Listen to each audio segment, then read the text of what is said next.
Hola, ¿qué tal? Muy buenos días, tardes. Bienvenidos al podcast de Actívate. Estoy aquí con Ceci Urrea. Hola, buenas tardes a todos. Bienvenidos nuevamente al podcast de Actívate. Pues hoy tenemos una dinámica totalmente diferente y nos emociona mucho porque ya lo habíamos platicado en el episodio pasado, pero tenemos a un personajazo que es Guillermo Torres Quirós, que ahorita nos va a estar hablando y este episodio lo vamos a tratar de elecciones, de política, de cómo votar conscientemente, porque este año es bastante importante, ¿no, Ángel? Sí, de hecho, también respondiendo un poco a las inquietudes de muchos de ustedes que nos preguntan, oigan, ¿qué van a hacer en el tema político? Bien, elecciones, ¿qué proponen? Pues en ese sentido, lo platicamos quienes nos llevan siguiendo ya en estos capítulos, platicamos e invitar a nuestro querido amigo Memo, que pues sin más le damos la bienvenida. ¿Cómo estás, Memo? Bienvenido. No, muy contento de estar aquí con ustedes y para todos los que nos escuchan, buenos días, tardes, noches, lo que sea. Buenas madrugadas, lo que se les acomode mejor. Gracias. Oye, pues para ya no entrar a más detalles y demás, pues iniciar con esta plática que lo que queremos y te pedimos que es que nos vayas platicando un poco sobre el proyecto de Saber Votar. Pero antes de entrar a materia, por ahí me comentaron que en la prepa te decían el poli. Es correcto. ¿Por qué te decían el poli? Por político, por político. Órale. A ver, yo eso lo traigo de la vena desde niño. Fui un niño anormal. A ver, yo le pedía a los Reyes Magos libros y leía periódico. Sí, la verdad es que sí estaba malito. ¿De ¿no? cuántos La cabeza. años estamos hablando más o No, menos? 7, 8 años. No, desde muy chico me gustó siempre el tema político y por eso estudié ciencia política y me gusta. Y efectivamente en la prepa, bueno, desde la secundaria me decían el poli, no de policía, sino de político. E incluso en la prepa, fíjate que me lancé a presidir la sociedad de alumnos y gané. Ay, qué Entonces, padre. Y de esas locuras, la planilla se llama, fue para las elecciones del año 2000, imagínense ustedes ni nacían, pero era poli, que significaba para obtener logros ya. Órale. El acrónimo de poli. Qué creativo nos saliste, Memo. Oye, pero era de la universidad. No, en la prepa. En la prepa. En la prepa, sí. ¿Y en qué prepa estudiaste? En el Cristóbal Colón de la Villita Santa. Perfecto. Eres villano. Villano al 100%. Desde mis bisabuelos fueron villanos. Y en la universidad, todo, o sea, el crecimiento político siguió. Sí, Ese bueno, sueño. en la universidad sí debo decir, ser honesto, yo estudié ciencia política en la UAM Iztapalapa, en la Autónoma Metropolitana, que es una de las cunas de la rojería, así, de todo el pensamiento de izquierda acá muy choncho.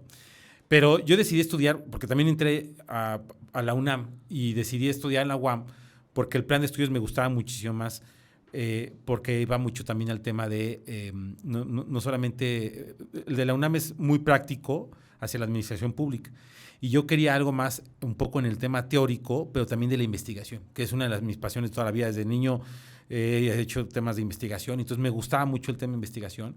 Y en la universidad, nada más que en la universidad, por ejemplo, ya no me metí a la grilla universitaria, porque desde el primer minuto de mi carrera, bueno, desde antes de la prepa, pero más en la carrera, trabajaba. Y entonces estudiaba y trabajaba, entonces se me dificultaba. Y ya como trabajaba en temas políticos, pues la verdad es que sí, la universidad sí la usé un poco como literal. Yo estudiaba en la tarde, noche. Entonces ya iba directo a lo que iba, ¿no? Claro. Entonces no me quedaba, y me invitaban, no, varias veces me quedé un poco al cotorreo, pero la verdad es que se me complicaba porque tenía mi tema trabajo, escuela, entonces imagínense esa combinación así. Tanto que me fui un poco atrasando la carrera y entonces un año ahorré y dije, tengo que acabar la carrera porque si no, nunca voy a terminarla. Y entonces me tomé un año sabático con mis ahorros y me eché 24 materias en un año. Qué fuerte. Y en realidad en 8 meses, me va a quedar pesado. lo loco que sí estaba así, de que dije, no, yo tengo que sacarla. Y entonces hacía incluso exámenes extraordinarios de materias que no cursaba, pero para poder avanzar. Y así pude avanzar y con orgullo puedo decir que cuando termino la carrera me gano la medalla del mérito universitario por ser el mejor promedio de mi generación de ciencia política. Ay, muchas felicidades. Gracias. Sí, Algún logro en la vida tengo felicidades, ese. Memo. Ese fue uno. Oye, y terminas de estudiar, ¿y qué haces? O sea, ¿qué hace alguien que estudia ciencias políticas después de terminar la carrera? Mira, eso es padre porque como ya mencioné, yo ya trabajaba mientras estudiaba. Entonces Así siempre es. estuve vinculado a al tema político. Y algo que yo sí, la verdad me gusta mucho, es que siempre toda mi vida he trabajado en lo que me gusta, en lo que estudié y en lo que me gusta, que es en el tema de ciencia política. También en la academia, a la que también le he dedicado como profesor a nivel bachillerato, a nivel universidad, a nivel posgrado. Pero cuando dices tú la pregunta, ¿qué trabajo? Pues tiene mucho que ver también dos cosas. Las relaciones que vas generando conforme el tiempo. Sí. Porque la verdad sí es una carrera medio ingratona en el sentido de que o acabas de burócrata o acabas de maestro. Así es. Pero en mi caso sí tuve la oportunidad de trabajar en la administración pública en los 3 órdenes de gobierno, es decir, a nivel municipal, a nivel estatal, a nivel federal.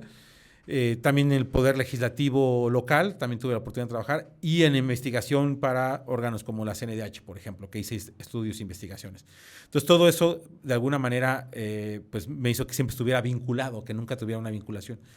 Pero también tiene mucho que ver que desde chamaco estaba metido en la grilla, ¿no? Que me gustaba. Y que todo. le sabías. O sea, y pues yo creo que le sabía, porque si no, pues hubiera ahí fracasado. Ya ¿no? desde chiquito. Oye, ¿y qué hace un analista político? Porque sabemos que pues ya ciencias políticas, nos platicaste que empezaste ahí el recorrido, que ya tenías una trayectoria en cuestión laboral, pero para la gente que nos escucha, ¿qué haces tú en tu día a día? O sea, un analista político, porque yo te he escuchado en radio, en conferencias, o sea, mucha gente te pide ese análisis.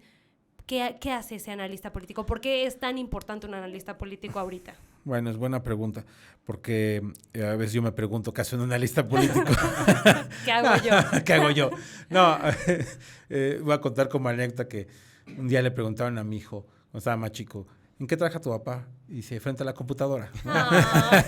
Y luego más grande me dice, no, mi papá trabaja de espía. Y yo, de espía, porque se la pasa investigando, ahí no decía investigar, pues se la pasa espiando a los políticos ahí a hacer buscas y qué dicen y todo. Entonces, un poco para explicar, pues un analista político lo que hace es, pues efectivamente estar leyendo las notas, las declaraciones, las iniciativas de ley, todo eso, y de ahí hacer una interpretación de cuál es, de alguna manera, el impacto que va a tener tal ley o tal propuesta o tal situación en lo particular con el mundo del día a día. Entonces, lo que hace el analista político es decir, explicar estas consecuencias, esos escenarios se pueden dar si pasa esto, si se hace esto, si esto se elige, ¿no? Y obviamente una rama de la ciencia política es todo el tema electoral. Sí.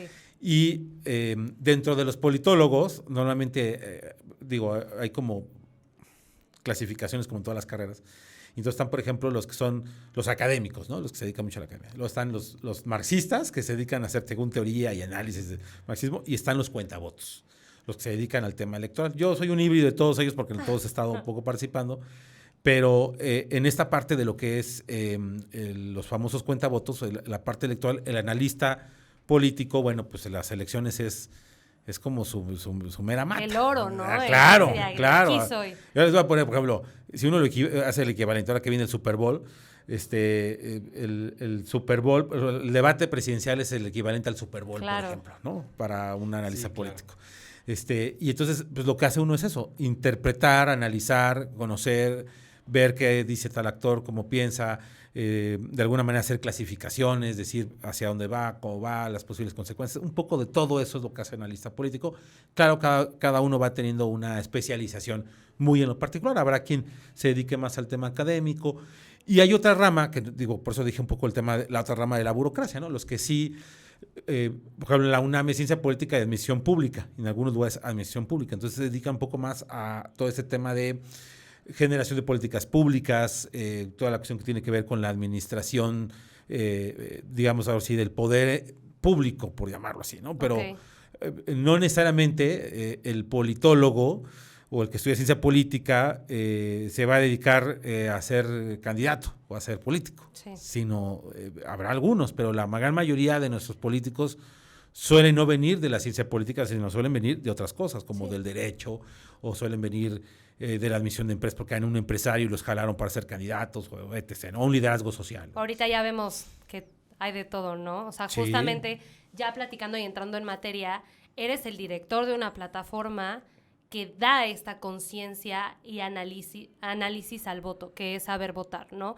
Entonces, la verdad a nosotros nos interesa mucho porque nosotros somos una plataforma de participación ciudadana y lo que nosotros buscamos en Actívate es que la gente participe activamente en lo que pasa en el país, ¿no? Y Saber Votar es esta plataforma amiga que también busca esa participación ciudadana, pero esa participación específicamente en el voto consciente y analizado. Entonces nos encantaría que nos platicaras un poquito el por qué nace Saber Votar. Sí, es un buen punto. Saber Votar nace en 2016. Nace como una necesidad porque los partidos políticos empiezan a postular a gente que no necesariamente comulga con los principios que dicen los partidos. Claro. ¿Por qué? Porque antes sí era como muy lógico que el candidato del PAN o del PRI o del PRD pues eran de la línea de pensamiento de sus partidos, comulgaba con los partidos, tenía trayectoria con los partidos.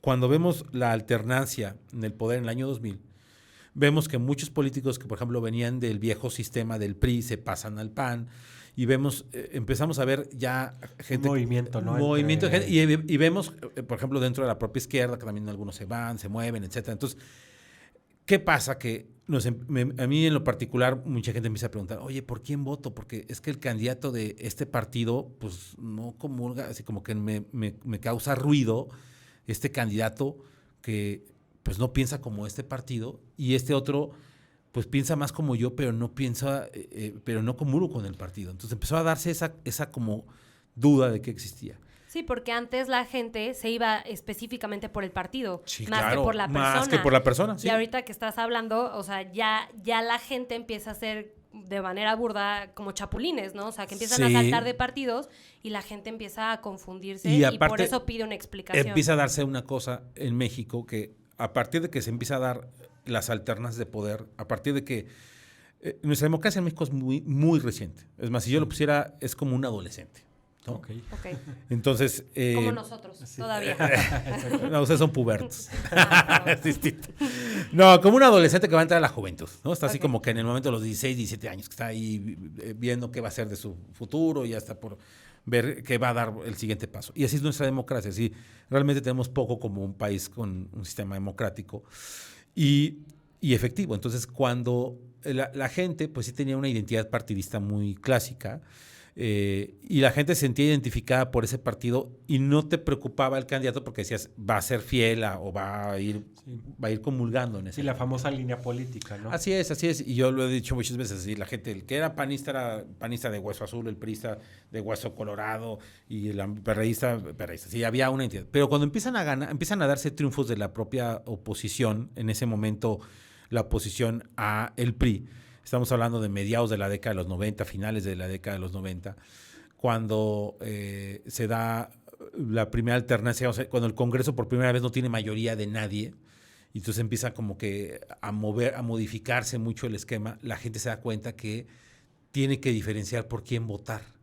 ¿En qué sentido? Es decir, no es lo mismo votar por el gobernador, votar por el alcalde, votar por el diputado local o el federal. Entonces la gente empieza a distinguir poco a poco la importancia que tiene cada cargo. Sí. Por ejemplo, el cargo más inmediato que es el alcalde o el presidente municipal, la gente, y si uno pone un mapa de México actualmente, es un confeti. ¿Sí? La gente para el tema de alcalde, la gente vota distinto.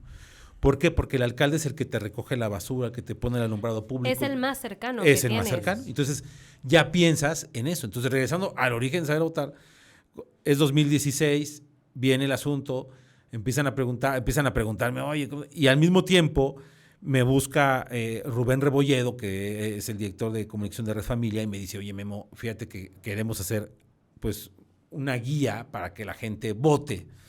Y entonces, pues le digo, oye, yo tengo esta información de estos candidatos, porque el análisis de los candidatos y las figuras lo llevo haciendo desde hace mucho tiempo. Incluso antes hacía un producto que no era público, que lo hice en su momento para empresarios o para alguna gente en particular, que se llamaba el Atlas Legislativo, en donde hacía yo fichas de cada uno de los candidatos y luego también de los diputados y qué comisiones estaba. Pero ya era mucho más específico. Era muy especializada. Sí, aparte. No era público. No era público.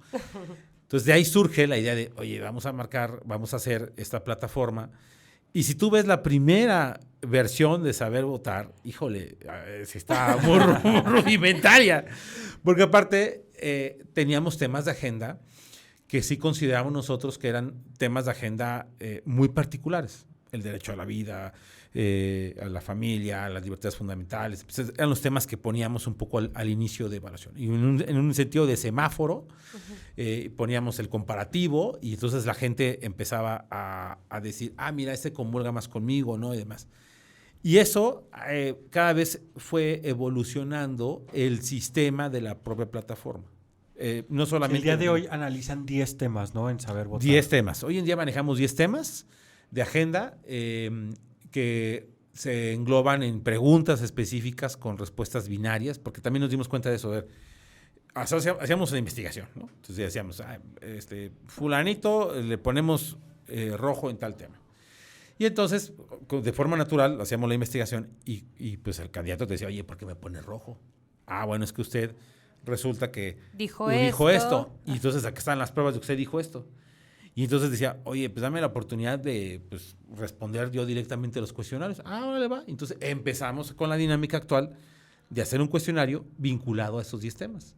Temas que tienen que ver con la educación, seguridad y justicia, medio ambiente, derecho a la vida, derecho a la libertad de expresión y de pensamiento. Emprendimiento. Todo lo que emprendimiento, honestidad, seguridad pública, respeto a los órganos autónomos, gobernanza, es decir, metimos 10 temas que nosotros consideramos son fundamentales en nuestra editorial para que el candidato pues demuestre más o menos hacia dónde va. Y entonces si un candidato pone, oye, yo estoy a favor de los órganos autónomos, pero, o sea, más bien la pregunta es, ¿qué pasa si se contradice? Si yo digo, oye, ya nos estás diciendo que les dan la oportunidad de contestar. Yo contesto el cuestionario y pongo, yo estoy a favor de la libertad, de los órganos autónomos que existen y demás. Pero soy diputado, por ejemplo, ¿no? Y en un discurso político digo que vamos a acabar con los órganos autónomos. ¿Qué pasa en ese sentido? Mira, por eso le damos un valor al cuestionario y un valor a nuestra investigación. Entonces analizan cada uno de los candidatos. Analizamos a los candidatos y tenemos pruebas de que de cada uno de esos temas hacemos una compulsa. Y entonces, si de repente en el cuestionario nos dice una cosa y en los hechos dice otra cosa, en automático el semáforo que utilizamos se convierte en amarillo. Okay. Porque tampoco lo convertimos en rojo, sino en amarillo. Porque es de sabios rectificar. Puede haber candidatos que hayan rectificado por conveniencia, pero no, digamos, le damos la garantía. Ahora, hacemos las preguntas para que las respuestas sean binarias, sean un sí o un no. Y también se me hace muy, muy importante aclarar que no son preguntas también de ¿estás a favor de la familia, sí o no? Y siguiente pregunta, vámonos a otro tema.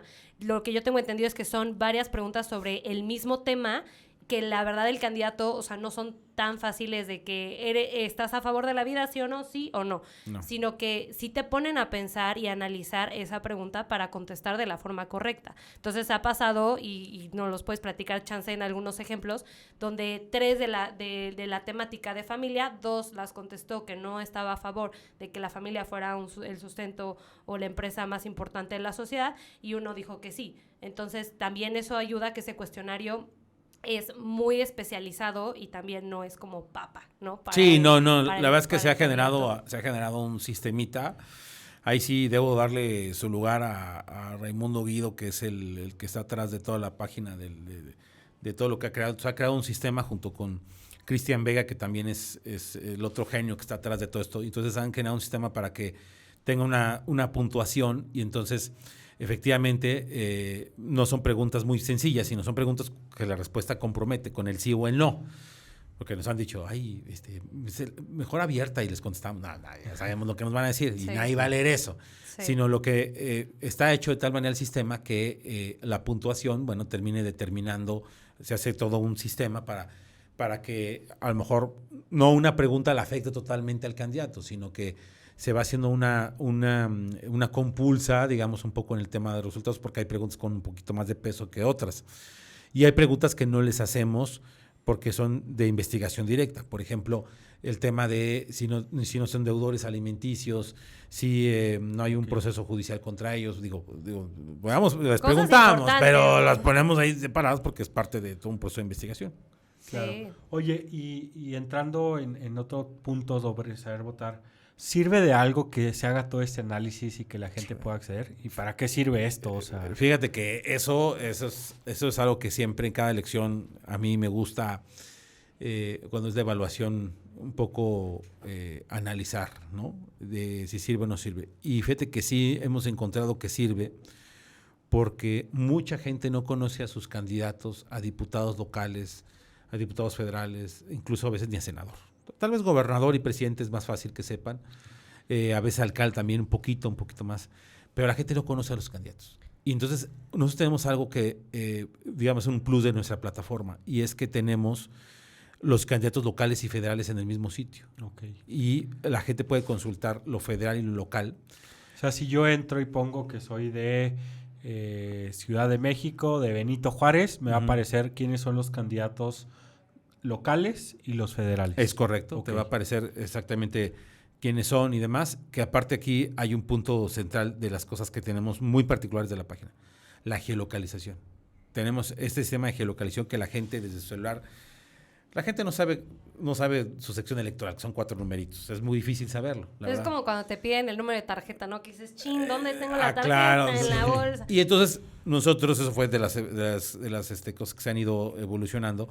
Dijimos, ¿cómo lo hacemos para que la gente sepa quién es su candidato sin necesidad de poner la sección electoral? O hay municipios muy grandes, ¿no? Sí. En el que dices, aquí debe de haber 10, 8 candidatos. Ecatepec, por ejemplo, que tiene 8 candidatos locales, a diputados locales. Entonces, con la geolocalización se hace una georreferencia y se hace dónde estoy físicamente y quiénes son los candidatos del lugar en el que me encuentro físicamente. O sea, si ahorita estuviéramos en Veracruz, por ejemplo, te saldrían todos los de Veracruz. Veracruz. Sí, claro. Ahorita estamos, obviamente, en este proceso no hemos arrancado, digo, porque a lo mejor alguien va a decir, ay, ya me metí, no hay nada. No. El tema es que las campañas electorales comienzan el 1 de marzo y nosotros a partir del 14 de marzo vamos a tener ya arriba información, no toda, porque por desgracia los procesos locales tienen calendarios distintos. Sí. Hay estados donde las campañas duran 30 días, y hay estados donde duran 3 meses. Entonces, varía mucho de esa dinámica. Y entonces, si yo vivo en Chihuahua y entro a saber votar, puedo saber quiénes son los candidatos por los cuales en el lugar físico donde esté tendría que votar en caso de que sea el lugar Esto sí adecuado. utiliza la georreferencia, pero si yo me meto por municipio, también puedo ver los candidatos que hay ahí. O si meto la sección electoral, puedo ver. Así son 3 formas distintas de poder ingresar y verificar los datos. ¿Cuáles son? Es geolocalización, poniendo la sección electoral, que son 4 numeritos que tiene la credencial de elector, y por municipio. Es decir, pones el estado y municipio. Y ya puedo saber quiénes son los candidatos. Así es. Y ahí, ¿qué me encuentro? O sea, pongo geolocalización, que es lo más fácil, ¿no? Entro a mi teléfono, pongo, aquí donde estoy específicamente, que me encuentro a los candidatos y que solo veo los candidatos. Te va a aparecer una plantilla donde te va a decir la sección electoral a la que pertenece el lugar en el que te encuentras, va a poner el municipio, el estado, y te va a poner por orden los candidatos. Entonces, ahí hay una barra donde tú le das ahí clic y te van a aparecer todas las opciones que hay. En esta elección todo el país va a elegir diputados federales, presidente de la República y senadores, ¿no? Entonces, de chaleco, de automático, de cajón, te van a aparecer esos 3. Ahora, hay procesos locales en todo el país. En todos los estados, salvo, se van a robar congresos locales en 31 de 32 estados. Prácticamente todo el país. Salvo Coahuila, todos los demás van a robar congreso local. Entonces, te van a aparecer los diputados locales. En 9 estados se renuevan gobernador. Entonces, en esos estados te van a aparecer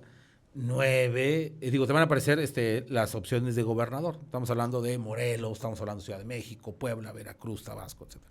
Y te va a aparecer también ayuntamientos se renuevan en 30 y 32. Salvo Durango y Veracruz, todos los otros estados van a renovar ayuntamientos. Entonces, nos dices, vamos a encontrar esta batería de información donde viene el proceso federal o el proceso local. ¿Cuál es la diferencia? O sea, ¿qué es un proceso federal? ¿Qué es un proceso local? ¿Cuál es la diferencia? Sí, mira, el proceso federal es el que se lleva a cabo cada 3 años, en el que cada 6 se elige al titular del Poder Ejecutivo, que es el presidente de la República. Que, como dice su nombre, es el poder que ejecuta, el que lleva a cabo. ¿Qué es lo que lleva a cabo? Las políticas públicas, las acciones de gobierno. Eso es lo que hace el Ejecutivo. El Ejecutivo, a su vez, va a nombrar un gabinete, es decir, un equipo de trabajo que especializado en cada uno de los temas. Por ejemplo, uno se va a encargar de gobierno, que sería el secretario de Gobernación, que se encarga de la política interna, el de Hacienda, que se encarga de administrar el recurso, el de Relaciones Exteriores, que es el que va a representar a México fuera del territorio, y así podríamos irnos contra el medio ambiente, agricultura, etcétera. Bueno, ese que se elige es el presidente, es el Poder Ejecutivo, es cada 6 años. Luego tenemos el Senado de la República. El Senado de la República representa a los estados. Es decir, cada estado de la República Mexicana tiene derecho a tener 3 senadores.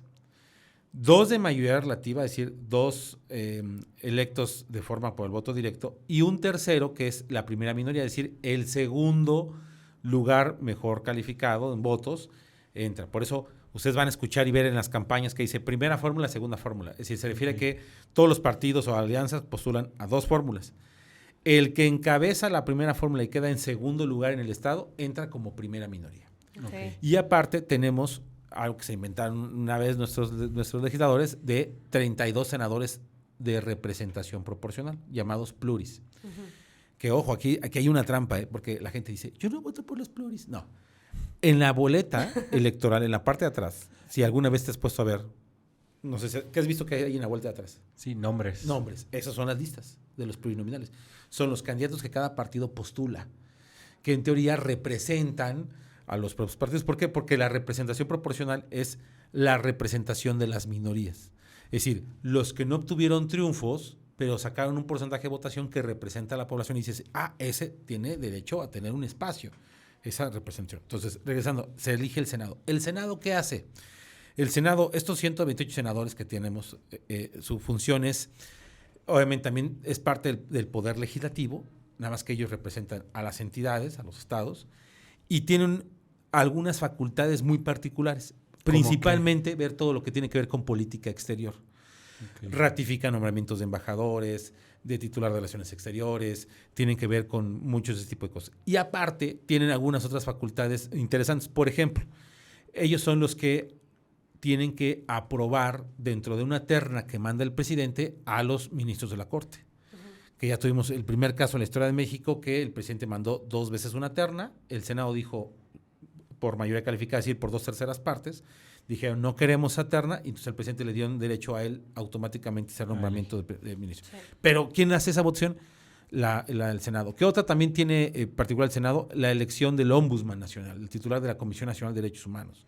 Las elecciones de los miembros del Tribunal Electoral, el Tribunal Agrario. Y todo se mandan paquetes de terna por parte del presidente. No, hay cosas, depende lo que diga la legislación. Por ejemplo, en el Ombudsman, la gente solita va, se inscribe, entra en un proceso, y tradicionalmente la Comisión de Justicia del Senado hace un dictamen y escoge una terna y de ahí se vota en el Pleno. Digo, vale la pena algún día platicar de todos los detalles un poco más en esa parte, porque van a decir comisiones. ¿Qué comisiones? Sí, en el Senado y en diputados se crean comisiones de trabajo. Que son como los especialistas, ¿no? Sí, comisiones donde los diputados o senadores van a revisar algún tema en particular. Específico. Así como pasa con el gabinete que hay encargados de tema, aquí se da algo muy parecido. Entonces, tenemos los senadores que representan, a los estados. El origen de esto es que representan, si nos vamos al modelo inglés, representarían a los nobles. Ok. Oye, una preguntita. Ahorita que se ha hablado de los plurinominales, ¿son importantes o no son importantes? Claro que son importantes, porque si no, no estaría representado en las diversas expresiones. Se sataniza mucho a los pluris, porque también los partidos, las cúpulas suelen apañarse, agandallarse los primeros espacios y por ahí. Pero si no tuviéramos plurinominales, hoy tendríamos una mayoría calificada por parte, por ejemplo, de Morena y de sus aliados para poder reformar la Constitución. Sí. Bajita la mano, los pluris ayudan a hacer ese contrapeso. Tal vez valdría la pena reducir el número de pluris, a lo mejor no 200 diputados, bajarlo. Yo sí eliminaría a los senadores pluris porque no tienen sentido. Y aparte sí habría una representación por las primeras minorías. Entonces ahí sí hace ahí un cambalache. Pero en el caso de diputados no. Y nada más regresando a la función del otro que se elige. Dentro del Poder Ejecutivo Federal tenemos 500 diputados. ¿Qué representan los diputados? Al pueblo. Sí. Por eso es la Cámara Alta, el Senado a los estados y los diputados al pueblo. Es la represión popular. Por eso ese se renueva cada 3 años. No es una renovación como el otro. Al igual que el Senado hacen las leyes. ya sea que sean leyes que ellos las promuevan o ellos tengan que aprobar leyes que vienen de una cosa que se llama Cámara de Origen y Cámara Revisora. Tanto senadores como diputados pueden cumplir cualquiera de esas dos funciones. ¿Qué función especial tiene diputados? A la aprobación del presupuesto. Digamos que esa es su gran función de los diputados, aprobar el presupuesto. Tanto ingresos como egresos. A propuesta del presidente manda un paquete, la Secretaría de Hacienda, y entonces él se analiza y ya se modifica o se aprueba, y ya lo que hace la Cámara de Diputados es aprobar. Tiene otra también exclusiva, que es una facultad que, digamos, es particular, que es la aprobación de los consejeros del INE. Esa sí la hacen los diputados. Y la ratificación de algunos cargos que la hacen diputados. Pero digamos que si los quieres distinguir, diputados, que son 500, es el presupuesto, y el Senado es la aprobación principalmente de temas del exterior. Por ejemplo, cuando me refiero a temas del exterior es la ratificación de los tratados internacionales. Por ejemplo, si México se adhiere a un tratado internacional, no es así que agarra el presidente y diga, nos sumamos a la protección de la vaquita marina. No, sino que tiene que pasar al Senado y el Senado tiene. Por eso las comisiones, dentro de las comisiones del Senado, está la Comisión de América Latina y el Caribe, la Comisión de Europa, la Comisión de Asia, de África, etc., ¿no? Porque específicos por el tema de relaciones exteriores. Ok, entonces en resumen, lo que vamos a elegir son el representante del Ejecutivo Federal, que es el presidente, que ya nos explicaste las funciones, los senadores, que igual ya tuvimos una explicación bastante amplia de lo que es, que obviamente, como dices, hay mucho que platicar, que en lo dejaremos para otra ocasión porque creo que hay mucho que platicar de eso, y los diputados federales. Sí es. ¿No? Eso a nivel federal. A nivel federal. Y habría que dejar muy en claro una cosa. Mientras el presidente ejecuta, el Congreso legisla, ya sea nuevas leyes o modifica leyes. Su papel es ser legislador y también una función que casi no se dice, fiscalizador.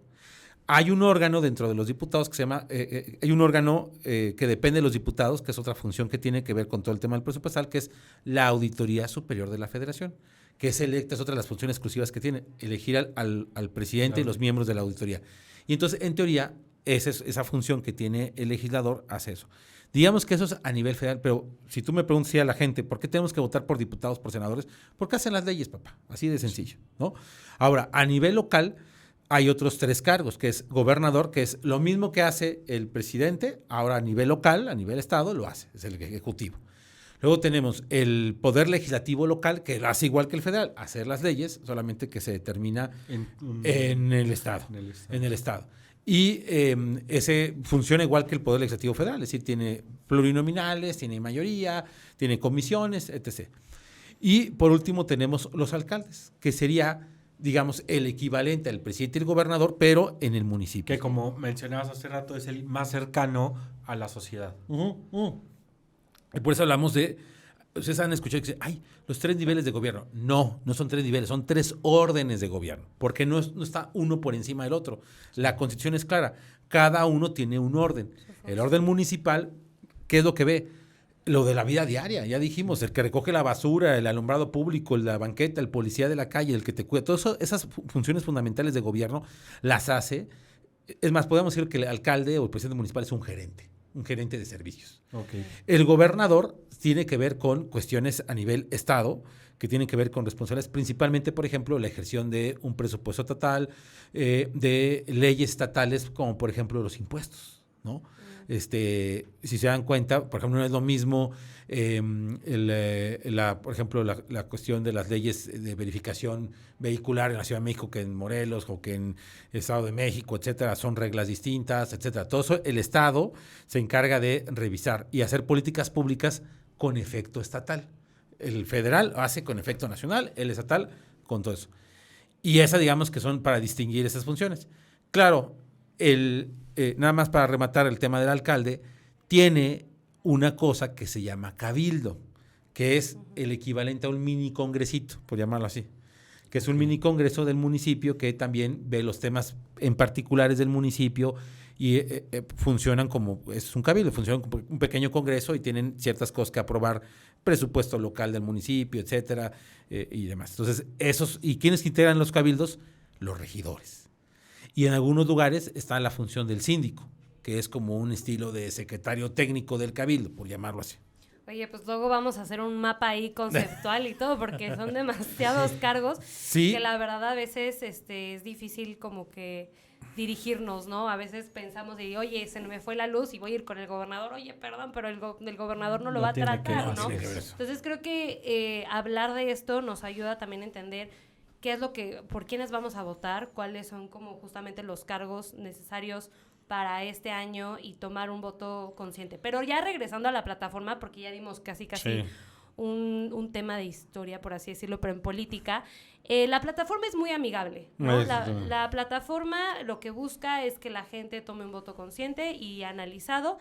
Ya nos platicaste que ustedes evalúan a estos candidatos en ciertos temas, les ponen el semáforo que es verde, amarillo y rojo, dependiendo si están de acuerdo o no están de acuerdo con ese tema.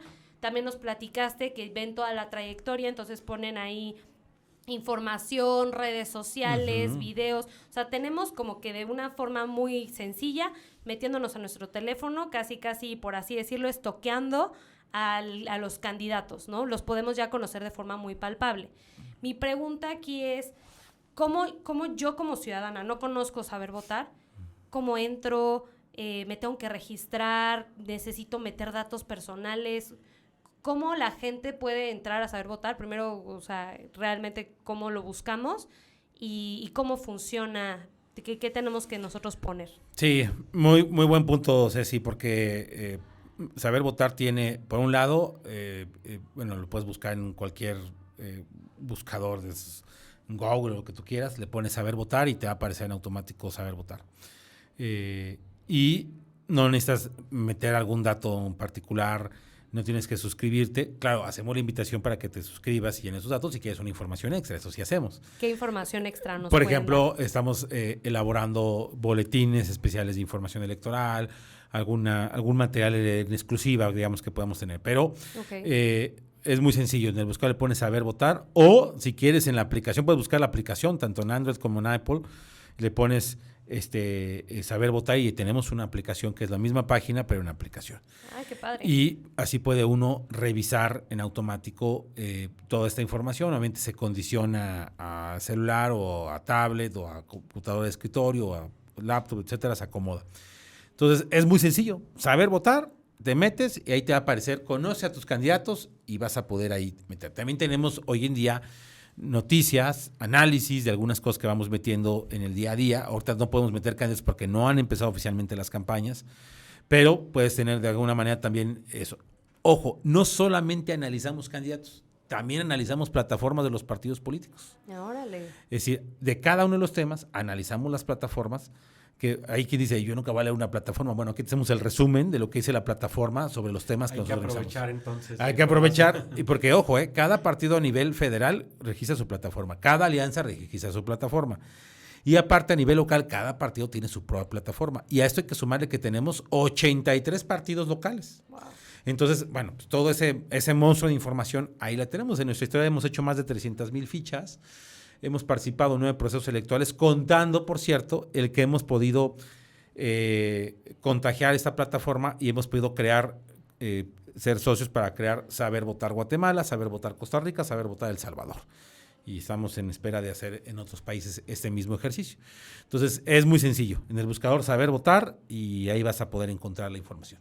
Perfecto. Y justamente ahorita nos has hablado de toda la trayectoria que llevas a Saber Votar desde el 2016. Mi pregunta es, ¿cómo les ha ido? O sea, ¿qué respuesta de la gente y de los medios y de la sociedad mexicana han tenido con la plataforma? ¿Ha sido buena? ¿Ha sido fácil? ¿Cómo ha estado pues esa potencialización? Pues mira, algo que ha sido muy padre es que mediáticamente nunca nos han dado un golpeteo, siempre hemos salido con notas positivas, porque a fin de cuentas es una plataforma amigable, como decías tú, en el que la gente le ha gustado y la prensa nos ha recibido bien. No es sencilla, no tiene su grado de sencillez, tiene su lado de complejidad, porque es todo un proceso, una metodología y demás. Y aparte nosotros le hemos agregado cosas, detalles muy particulares. Le hemos puesto, por ejemplo, hacemos de las encuestas que están avaladas ante la autoridad electoral, hacemos igual una compulsa y se saca un porcentaje de intención del voto que tienen los candidatos para que la gente diga, mira, este candidato comulgo con él, pero tiene posibilidades de triunfo o no tiene posibilidades de triunfo. Es decir, un poco medio acomoda ahí el asunto.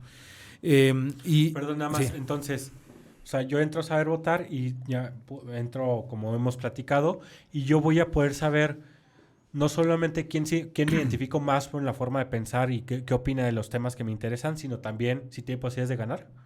Sí, puedes ver, según las encuestas que están marcadas por la autoridad electoral, no todas, porque ahora hoy en día hay moda, Chile, mole y pozole.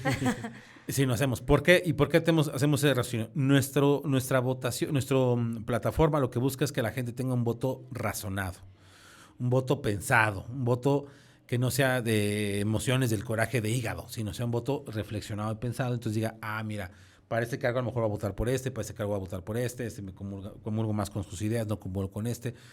Tengo la información que ya decías tú, tenemos ahí la radiografía del candidato, pueden interactuar con el candidato. Entonces, todos son elementos que te ayudan a tener un voto con mayor razón.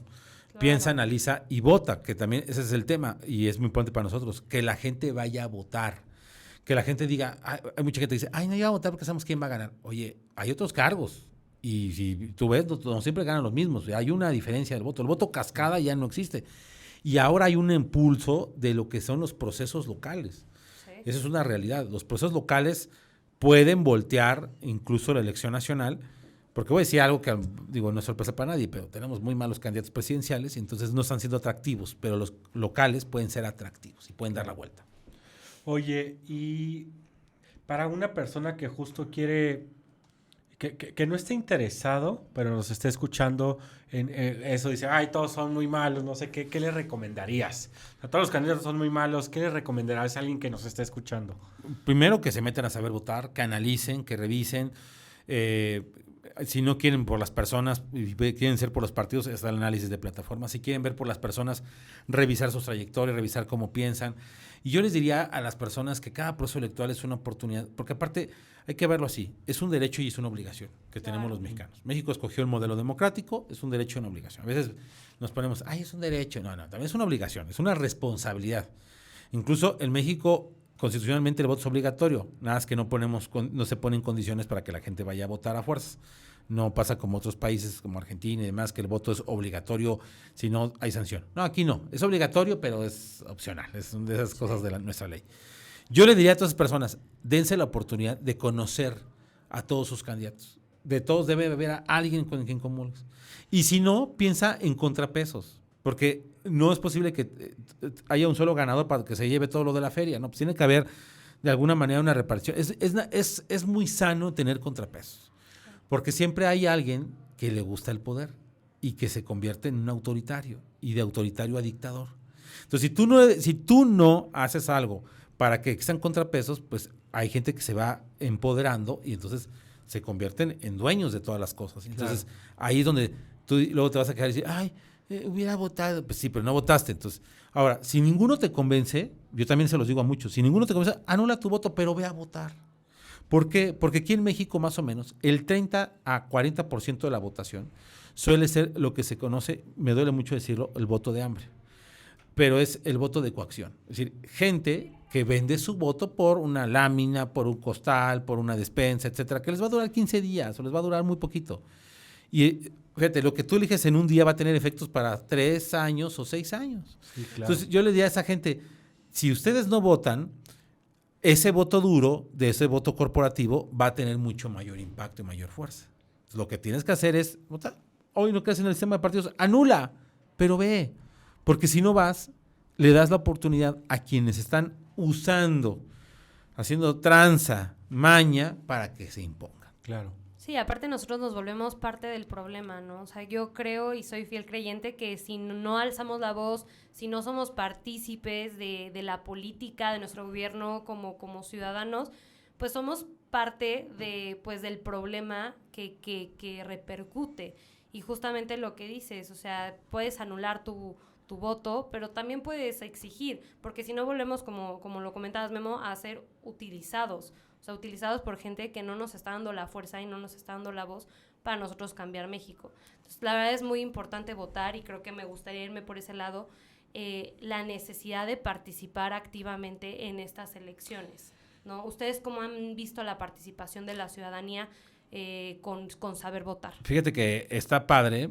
Nosotros hemos tenido impactos distintos de número de visitas a la página y del impacto que tenemos en redes sociales y medios, etcétera. La verdad es que siempre ha variado, depende de la elección, el número de cargos, etcétera. Siempre hay como una respuesta distinta, ¿no? Uh-huh. Eso es algo así como, la verdad, padre y podría yo decir que va marcando cada dinámica. A mí me sorprendió que en el cierre del registro de credenciales de elector se superara el 100 millones de personas en el padrón electoral, perdón. Y de ahí se va a pasar a la lista nominal. Entonces, al final va a haber potencialmente 98 millones de electores. Hubo más de 100, pero no todos los que están en el padrón están en el listado, por ciertas circunstancias, que no me voy a poner a detallar. Pero me llamó mucho la atención porque la apuesta era a 90, 91, cerrar así. Y superó la expectativa. ¿Y quiénes son los que se registran principalmente? Pues los que se registran por primera vez, el primer votante o los jóvenes, son los que en mayoría son los que se inscriben. Hay gente que hace su renovación de credencial, cambio de domicilio, etcétera, pero la mayoría, hay un importe importante de los que se dan de alta, en un porcentaje muy alto del 80%, 90% son jóvenes. Entonces, eso habla de que hay cierto interés y que la generación Z nos puede dar la sorpresa en su forma de votar, que aquí es un gran reto, porque el primer votante, el que vota por primera vez, sí va a votar, por vivir la emoción, y que se siente votar y todo. Pero ya la segunda vez dice, ay, no, ya para qué voto. Entonces, ahí viene un punto. Y ahí donde hablas de la participación, hay algo que es clave de todo esto, y es cómo ve el mexicano, el ciudadano, la política. La verdad es que la política, pues, cuando dicen política, político, te imaginas así, robo, ratas, cochinos, lo peor de todo, ¿no? Sí.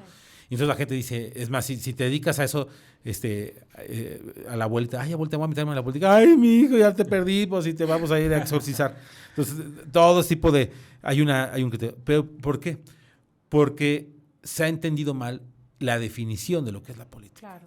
Porque la política es un acto de servicio. Incluso el término es servidor público, el que sirve al público, el que sirve a la gente. Y entonces, ¿qué pasa? Que los buenos no se han querido meter a la política porque dicen, ay, voy a perder mi tiempo, me voy a descomponer, etcétera. Entonces, no.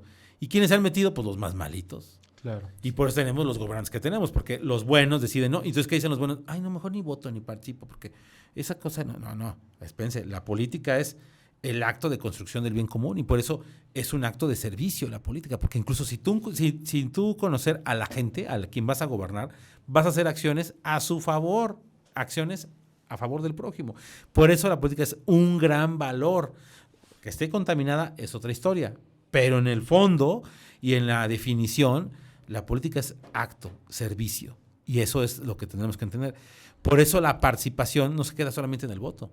La participación tiene que darse en el día a día de algo que casi no hacemos, que es el seguimiento a lo que hacen los gobernantes, algo que hace Actívate, y hace muy bien Actívate, que le está dando seguimiento, que le hace campañas y que dice, oye, fulanito, no estás haciendo tu chamba. Ese seguimiento es parte de la participación ciudadana y es parte del ejercicio de la política. Por eso, no solamente es votar, es el dar el seguimiento, el participar, el ser un actor constante. ¿Por qué nos dejamos? Porque ahí no se puede hacer nada. Pero se ha demostrado que cuando salimos acá en bola, ¿no? Las cosas cambian. Claro. Porque eso impacta. Sí, y a veces no nos damos cuenta que hacemos política todos los días y la verdad el quejarnos y el no hacer nada, pues no nos sirve prácticamente, y vaya la redundancia, de nada. Entonces, justo lo que dices, o sea, votar es el primer paso y es necesario hacerlo, pero no hay que quedarnos ahí, hay que seguir participando activamente, justamente en causas, en lo que te mueva y en las necesidades que tienes, para poder decir a tus gobernantes y hasta tú mismo ser partícipe de un mejor México, ¿no? O sea, nosotros también somos los responsables de que México crezca y de que México se ponga en alto y se ponga la camiseta. Entonces, creo que la plataforma de Saber Votar nos ayuda. Yo ya la he utilizado, también Ángel la ha utilizado, y nos ha ayudado a conocer. Cuando conocemos y somos conscientes de lo que pasa a nuestro alrededor, uno, nos volvemos responsables, y dos, nos emociona muchísimo más saber por quién estamos apostándole el cargo o la camiseta para que apoye y ayude nuestro municipio, nuestra entidad y nuestro país. Entonces sí es muy importante seguir en Facebook, en Instagram, a todos nuestros candidatos y estar ahí pendientes, ¿no? También está la plataforma, pero también nosotros día con día estar revisando qué es lo que dicen, cómo lo dicen, qué es lo que hacen, qué prometen y si lo cumplen o no lo cumplen, ¿no? ¿Dónde podemos conocer más de Saber? Además de la página, ¿tienen redes sociales? Sí. ¿Dónde los podemos seguir? Estamos en redes sociales, estamos en Facebook, en Twitter, en Instagram, en TikTok, en YouTube, en Spotify. Todas esas plataformas estamos. Ahí Perfecto. pueden saber más de nosotros. Y importante, algo que hicimos en la elección de 2023 y que buscamos repetir, fuimos difusores oficiales del programa de resultados preliminares del IEM y nos han invitado, estamos contentos porque ya nos llegó la invitación directa del INE para ser difusores del PREP en esta elección presidencial, lo cual es un gran reto desde el punto de vista tecnológico, pero también un gran reto como lo que somos, por un lado. Por otro lado, vamos a ver si vamos a dar otra alianza con alguna casa encuestadora y sí decirles dos datos que para nosotros son contundentes. Primero, que el 70% de la gente que se mete a la página ya sea nos ha dicho que confirma su voto y confirma ya sea su voto o cambia su voto. Es decir, que la plataforma en un 70% les ha servido, la ayuda a analizar. Ese es un dato. Y el otro dato es que el 70% de los candidatos mejor evaluados terminan ganando el proceso electoral. Wow. Entonces, esos son datos que de alguna manera tenemos que son para nosotros gratificantes, que decimos, wow, por ahí va el asunto.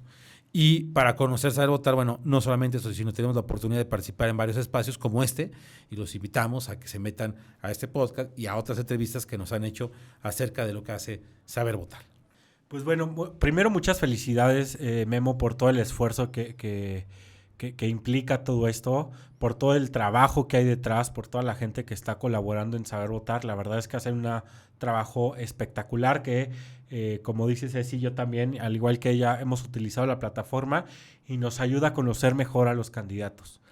Y nada, pues agradecerte el espacio de que estés aquí con nosotros, de que podamos platicar un poco más. Nos encantaría invitarte nuevamente después del proceso electoral, porque me imagino que de aquí a después de la elección van a estar corriendo, pero lo hemos dicho mucho en este podcast en Actívate, que de nada sirve firmar una campaña, ir a una marcha si no vas a votar. Uh-huh. Entonces es la oportunidad que tenemos de cambiar la realidad. Y no solo se trata de ir a votar, se trata de que hagas un voto informado, un voto consciente y sobre todo que sepas a quién estás eligiendo y por qué.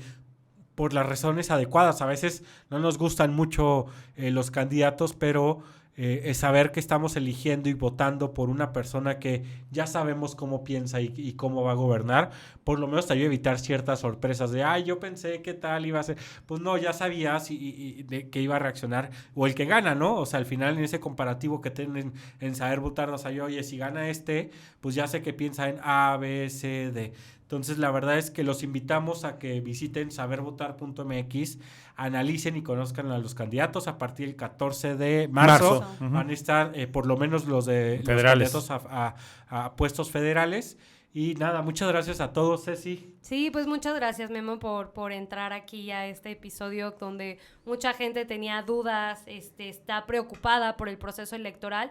Y creo que nosotros, más que dar un análisis de los candidatos y quién va mejor y quién va peor, mejor darles a ustedes una plataforma donde ustedes puedan decidir, puedan tomar una decisión consciente y puedan activarse, puedan actuar y puedan ser partícipes de un cambio mejor en México. Entonces, pues agradecerte, Memo, por estar aquí con nosotros. Pues a ustedes que nos están viendo, darle like al video, compartirlo, porque creo que es información muy valiosa que más personas pueden saber. Entonces nos vemos en la próxima.